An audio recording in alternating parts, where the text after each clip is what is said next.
तर लाडक्या बहिणींनो, लाडक्या ताईंनो, सर्वात मोठी आणि सर्वात आनंदाची बातमी आहे तुमच्यासाठी.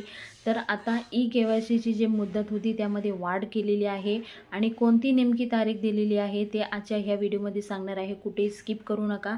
तर लाडक्या बहिणींनो, ज्या ज्या महिलांना पती वडील नसेल तर त्यांचीसुद्धा इथे प्रश्न सुटलेला आहे. तर लाडक्या बहिणींनो, आज आहे 18 नोव्हेंबर आणि आज लास्ट डेट होती, पण सरकारने नैसर्गिक जे आपत्ती झाली त्यामध्ये खूप साऱ्या महिलांचे डॉक्युमेंट मिसमॅच झालेले आहे. त्यामुळे सरकारने ई-के-वाय-सीची जी मुदत होती त्यामध्ये वाढ करून दिलेली आहे.